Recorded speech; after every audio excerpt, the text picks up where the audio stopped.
بني الإسلام على خمسة أركان في الدين: صوم وصلاة وزكاة حج والشهادتين. شهادة أن لا إله إلا الله وأن محمد رسول الله، إقامة الصلاة، إيتاء الزكاة، وصوم رمضان وحج. Do you know that at the time of Rasulullah sallallahu alayhi wasallam, what were the Jews doing in Medina? Has anyone asked themselves this question? How did they come to Medina? They came to Medina because in the Torah and the Talmud that the Jews believe in, there was description of the land in which the final messenger would come. And this final messenger was mentioned in the Torah, and the description was that this place would have date palms. And there were several other descriptions which fitted precisely to Madinatul Munawwara, and that is why they all flocked to Madinatul Munawwara. From amongst them were their leaders and the general public and so on. One day when Rasulullah sallallahu alayhi wasallam made hijrah from Mecca to Medina, Abdullah ibn Salam, who happened to be one of the Jewish leaders, he was working in a farm of his around Medina, and he noticed the cloud moving. He noticed a group of people moving, and he noticed so many other signs. He was a rabbi. He noticed so many signs. He said, no, today is the day. We have all been waiting for so long. Today is the day that this prophet is going to come. So he left his work and he went towards this crowd of people who were blocking his view. He wanted to see the face of Muhammad sallallahu alayhi wasallam. And he knew, as soon as I see the face, I'm going to recognize whether he is a prophet or not. Because he'd seen all the other signs. The cloud was covering wherever he was and so on. So then he came and he had a peep at Muhammad sallallahu alayhi wasallam. And immediately he declared, this is the prophet of Allah. I bear witness that you are the prophet that we are waiting for. Subhanallah. So all the people around began to say, Allahu Akbar, Allahu Akbar. Do you know that this is the leader of the Jews? He is accepting Islam. He has come here and he is declaring that you are a messenger according to the description of the Torah. So Rasulullah sallallahu alayhi wasallam called him and said, Ya Abdullah ibn Salam, come here. You are one of the leaders of the Jews. Why don't you go to the Jews and inform them that the messenger has arrived? So he said, Ya Rasulullah, I know my people. They will turn away. They will not listen even to me when it comes to their desires. I hope the Muslim Ummah is not doing this today. That when it comes to their desires, we are not interested in what is right and wrong anymore. We are interested in our own desires. Abdullah ibn Salam mentioned that this was a quality of his own people. So Rasulullah sallallahu alayhi wasallam said, no, try with them at least.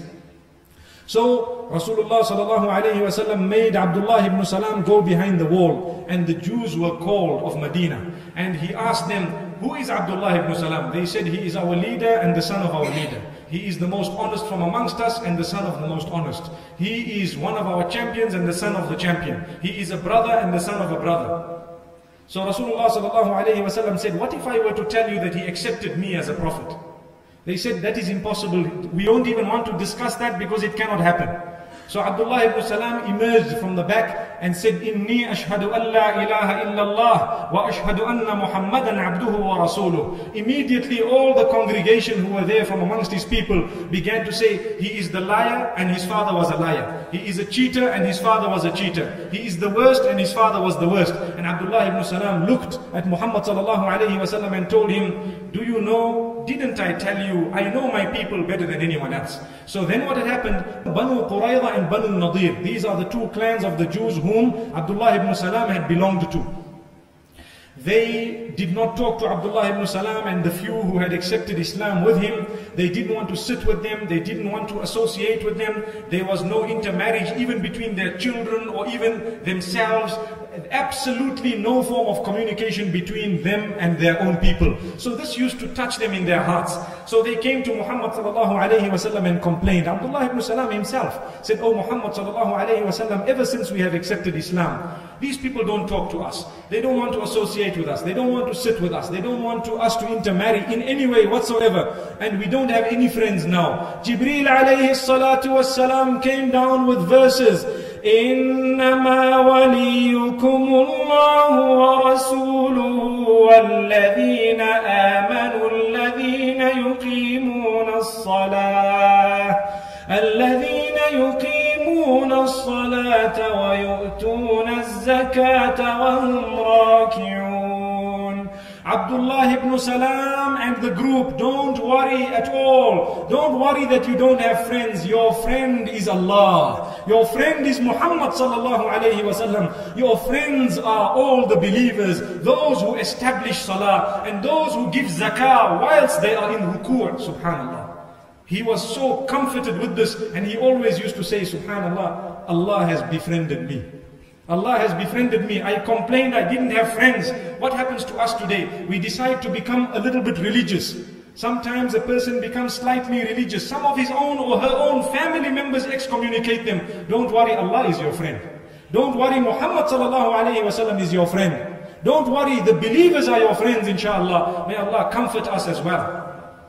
If people have excommunicated you because you have now stood up for justice and the truth, don't worry, you are heading in the right direction, inshallah. May Allah subhanahu wa ta'ala grant us companionship of Muhammad sallallahu alayhi wa sallam. Now you might have noticed, as Muhammad sallallahu alayhi wa sallam noticed, that in this verse, Allah subhanahu wa ta'ala says that those who establish salah and give zakah whilst they are in ruku'. So Muhammad sallallahu alayhi wa sallam was wondering what is meant by this.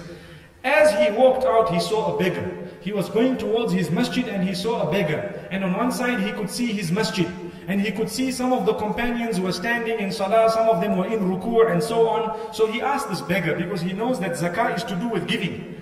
Has anyone given you anything today? He said, yes, I was given this ring. Who gave you this ring? So the beggar pointed at Ali ibn Abi Talib radiallahu anhu. And Rasulullah sallallahu alayhi wa sallam asked the beggar, in what position of salah was he when he gave you the ring? And the beggar said he was in ruku'. He took out his ring and gave it to me. Allahu Akbar. So he gave the ring minutes before this. And at that particular time, Jibreel was already there revealing the verses that your friend Abdullah ibn Salam is even Ali ibn Abi Talib radiallahu anhu, who happened to give zakat whilst he was in ruku'. Now some of us might ask, is it allowed to give zakat whilst you are in ruku'? Let me inform you that at that time, it was even allowed to speak a few words in salah. But when Allah revealed the verse, وَقُومُوا لِلَّهِ قَانِتِينَ, stand for the sake of Allah with total and utmost concentration, it became prohibited to speak, it became prohibited to make unnecessary movements in salah. So up to today, that is the ruling. But at that time, it was still permissible. That is why Ali radiallahu anhu has been praised in the Quran, and he is regarded as a friend of Abdullah ibn Salam and a friend of all those who have been oppressed in one way or another. May Allah subhanahu wa ta'ala grant us the true understanding.